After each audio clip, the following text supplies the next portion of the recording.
नमस्कार, मैं मिसबाहुल। दोस्तों, आज की बात शुरू करने से पहले एक लाइन कहना चाहता हूं।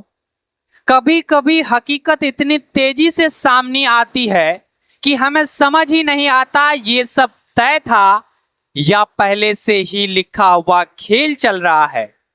जी हाँ, सुबह राहुल गांधी प्रेस कॉन्फ्रेंस करते हैं और उसके महज आधे घंटे के अंदर अंदर चुनाव आयोग का ठप्पा लग जाता है। गलत है यानी मिसलीडिंग है। सोचिए, आधा घंटा, इतना बड़ा मामला, इतने गंभीर आरोप और आधे घंटे में फैसला। क्या वाकई ये जांच हुई या ठप्पा पहले से ही तैयार रखा गया था? कल रात से ही पत्रकारों को मैसेज दिया गया था कि सुबह 10 बजे राहुल गांधी प्रेस कॉन्फ्रेंस करेंगे। पवन खेरा ने भी ट्वीट कर दिया था कि तैयारी पूरी है, आप सभी पत्रकार पहुंचे और पूरा जो कवरेज है उसको कवर करें। लेकिन प्रेस कॉन्फ्रेंस 1 घंटे लेट जरूर शुरू हुई। करीबन 11 बजे शुरू हुई और 12 बजे तक चली है। और ठीक 12:34 पर चुनाव आयोग का जवाब भी आ गया कि सिर्फ ठप्पा, यानी राहुल गांधी गलत है, झूठ बोल रहे हैं। इतनी जल्दी? भाई, ये तो ऐसा है जैसे परीक्षा का रिजल्ट पहले से ही लिफाफे में रखा हो, बस नाम भरना बाकी रहे। जी हां, अब आप सोचिए, अगर नेता प्रतिपक्ष यानी देश की सबसे बड़ी विपक्षी पार्टी का नेता सामने आकर सबूत दिखा रहा है, डॉक्यूमेंट्स रख रहा है, तो क्या सिर्फ ठप्पा लगाकर मामला खत्म कर दिया जाएगा? क्या यही है हमारी लोकतंत्र की जिम्मेदारी? राहुल गांधी ने कर्नाटक का उदाहरण सामने रखा, कहा कि 18 बार कर्नाटक की सीआईडी ने चुनाव आयोग को चिट्ठी लिखी, मांगा हमें डेटा दीजिए, हमें बताइए वोट किस फोन से कट रहे थे और कौन से आईपी एड्रेस से हटाए जा रहे थे, ओटीपी कहां गया। लेकिन जवाब क्या आया? ना आंसर, कुछ नहीं दिया। 18 बार चिट्ठी लिखी लेकिन दिल्ली से कोई जवाब नहीं आया। आप बताइए, अगर किसी आम आदमी का वोट लिस्ट से कट जाए तो क्या उसे कभी नोटिस आता है? क्या कभी एसडीएम बुलाता है? हम सब जानते हैं देश में लाखों करोड़ों लोग ऐसे हैं जिनके वोट बिना बताए कट गए।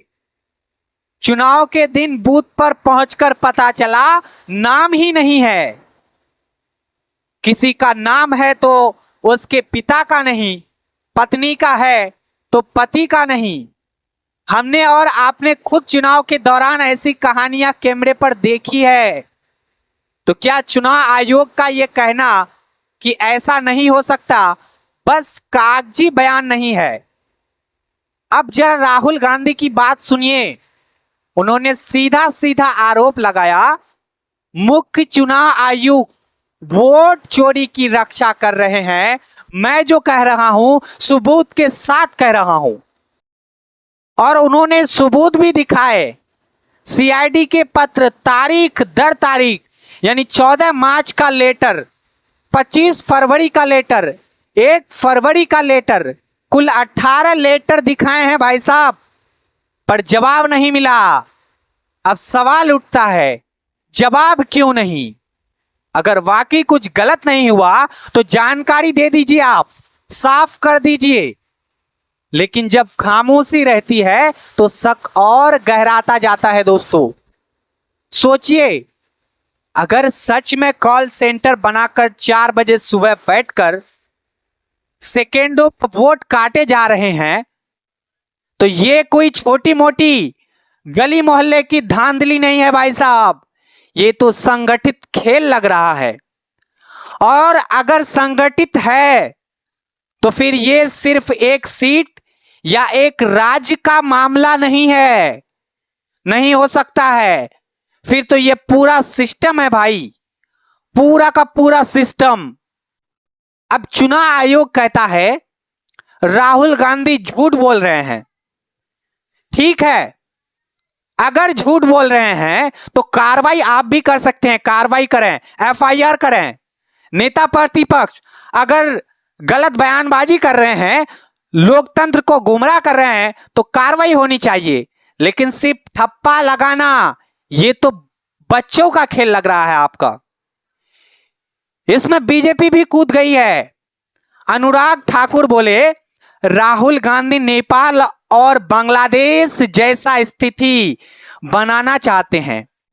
अरे भैया, सवाल चुनाव आयोग से किया गया है, जवाब आप क्यों देना लाजिम समझ रहे हैं? आपको क्यों देना पड़ रहा है? चुनाव आयोग जवाब देंगे। क्या चुनाव आयोग की तरफ से बोलने के लिए अब मंत्री आगे आएंगे? देखो, असली बात यह है, राहुल गांधी आरोप लगा रहे हैं, सबूत दिखा रहे हैं, कांग्रेस डॉक्यूमेंट रख रही है, बीजेपी पलटवार कर रही है बिना सबूत के, और चुनाव आयोग बस ठप्पा लगाकर मामला से एकदम भागते नजर आ रहा है। अब सोचिए, अगर राहुल गांधी सही निकलते हैं तो चुनाव आयोग की साख मिट्टी में मिल जाएंगी। दुनिया भर में हंसी होंगी कि भारत का लोकतंत्र कैसे चल रहा है। और अगर राहुल गांधी गलत निकले तो फिर विपक्ष के नेता का स्तर भी गिर जाएगा। देश के लिए ये दोनों ही खतरनाक है। असली नुकसान किसका है? आपके मन में ये सवाल उठना चाहिए। असली नुकसान हम जनता का है, हम वोटरों का है, हमारी लोग का है।